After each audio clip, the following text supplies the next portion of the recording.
Сайн байцгаана уу? Монгол хэл бичгийн багш оролцоод гээгдэхгүй гişгийн дүрмийг үзэж судалнаа. Гэгүүлэгчээр төгссөн үгэнд урт гişгээр гисэн залгуур залгахад эцсийн гэгүүлэгчийн өмнөх балархай их шиг дүрмд харьшлахгүй л гээгдэнэ гэсэн дүрмтэй.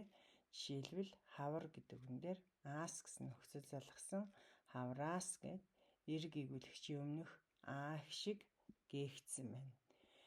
Намрын, хүүхдийн гэсэн үг эдгээр энэ дүрмтэй хамааралтай. Жишээлбэл олон, олноос, авар, авраад, суртал, суртлаар гэх мэт. Хоёрдугаар тохиолдол богино ихшгээр төгссөн үгэнд урт ихшгээр гисэн залгуур залгахад эцсийн богино их шиг гээгдэнэ. Жишээлбэл ботго, ботхыг, арга, аргаар. Ийгээс бусад богино гişгээр төгссөн үгэнд урт гişгээр гисэн залгуур залгахад төгсгөлийн балархай их шиг гээгдэнэ гэдэг дүрмийг тогтоогоорой. 3-дугаарт гэгүүлэгчээр төгссөн үгэнд гэгүүлэгчээр гисэн залгуур залгахдаа өмнө нь их шиг жиргэлвэл мөн үгийн эцсийн гэгүүлэгчийн өмнөх их шиг гээгдэнэ. Жишээлбэл боловср, боловсрал, сурагчид, сурагчдад, үсэр, үсрэх гэх мэт үгсийг харж болно. Жишээлбэл нөхөд гэдэг үгэн дээр дэ гэсэн дагавар залгахад нөхдөд, нөхдөдөө гэд нэгэнд гээгдсэн их шиг сэргээжчихгүй гэсэн дүрмээр энэ үг сэргээжчихгүй гэсэн үг. Тэгэхээр нэг үгэнд хид хідэн залгуур залгахдаа нэгэнт гээжвсэн их шигийг сэргээжчихгүй гэсэн дүрм байгаа. За та бүхний тестний 24-ийн эссе хувилбар дээр эдгээр үгсээс байгаа гэсэн үг. Бусдаа төлөөлөгчдөө, оролцогчдоо, сурагчдаа гэсэн үгс. Гээгдэхгүй гişгийн дүрмийн нэгдэх тохиолдол нь оноос нэрийн балархай их шиг гээгдэхгүй. Алтан булаг гэхэд оноос нэр байгаа учраас эцсийн гэгүүлэгчийн өмнөх балархай их шиг гээгдэхгүй байна. Булаг гэдэг үг маань ерийн нэр байгаа учраас булгийн ус гэхэд эцсийн гэгүүлэгчийн өмнөх балархай их шиг гээгдсэн байна. Жишээлх юм бол матдаас, орхины, пунцгийг гэх мэт үгсийг харж болно. Гээгдэхгүй гişгийн дүрмийн 2 дахь тохиолдол буюу та бүхний тестэн дээр 19-р тестний ди хувилбарт байгаа. Эдгээр 5 үгсийг цээжлээрэй. Галвын, төлөвийн, танхимын, тэнхимийн, ирэхээр гэсэн үг байна. Галав, төлөв гэх мэт зарим үгийн балархай гişгийг гээхэд үгийн үндэс ихээхэн өөрчлөгдөхөр бол балархай гişгийг гээхгүй гэсэн дүрмтэй.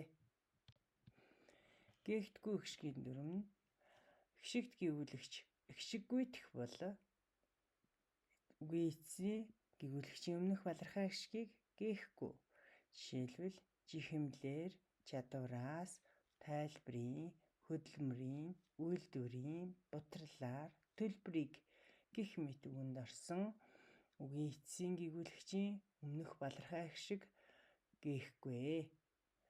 Гэвэл гişигт гэгүүлэгч гişиггүйднэ. За энэ дүрмийг зөрчих тохиолдол байдаг. Хэлний үгийн инээр төгссөн үгэнд заахын ялгалын гэ нөхцөлийг шууд залгаж өчтдөг. Жишээлбэл ёотонг, хөвөнг, дүнг, галсанг, байшинг, буданг, орчлонг, үзэсгэлэнг гэх мэт үгсээс харж болно.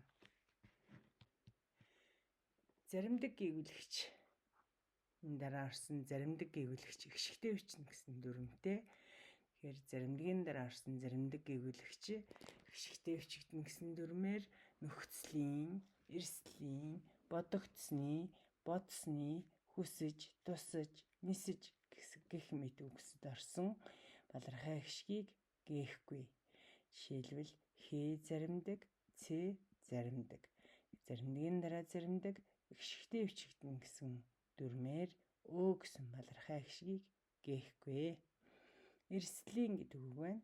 Манайхаа энэ ээг гээгээ биччихдэг. Эс заримдаг, дэ заримдаг гэгүүлэгч. Тэгэхээр заримдгийн дараа орсон заримдаг гიშгтэй бичигдэнэ гэсэн дүрмээр Балархай хишгийг гээхгүй хичгэн байна. Гээхдгүй хишгийн дүрмийн дараагийн дүрм бол ялгах хишиг гээхдгүй. Ялгах хишиг гэдэг маань хэлний гээгээс хоолойн гээг ялгсан хишгийг хэлж байгаа. Хэлний үгээнээс хэлний үзүүрийг ялгсан хишиг. Тэгэхээр ялгах хишиг гээхдгүй.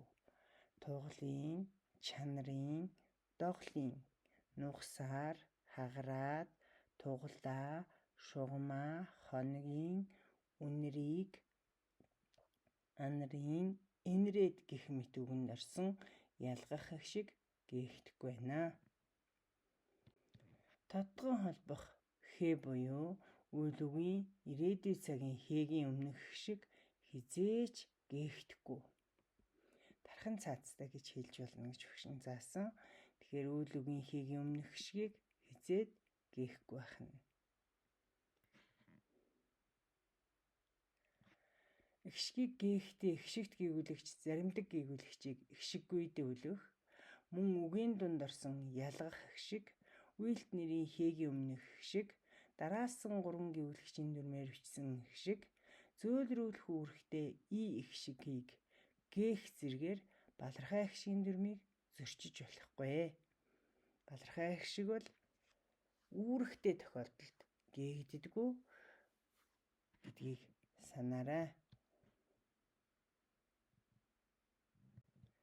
Зөөлрүүлэх үүрэгтэй гээхгүй, жишээлбэл сорилын, барилын, ховлоор, тонилоод, хавираад, танилыг гэх мэт үгэнд орсон зөөлрүүлэх гээхгүй. Балархай хишгийн 3 үүрэг байдаг. 1-р хишигжүүлэх үүрэг, 2-р ялгах үүрэгтэй, 3-р зөөлрүүлэх үүрэгтэй байдаг. Хэрвээ балархай хишиг үүрэгтэй тохиолдолд гээгддэггүй гэдгийг санах хэрэгтэй. Гадаад үгийн, брокерийн, менежерийн, математикийн гэх мэт үгэнд орсон балархай хишиг гээгддэггүй.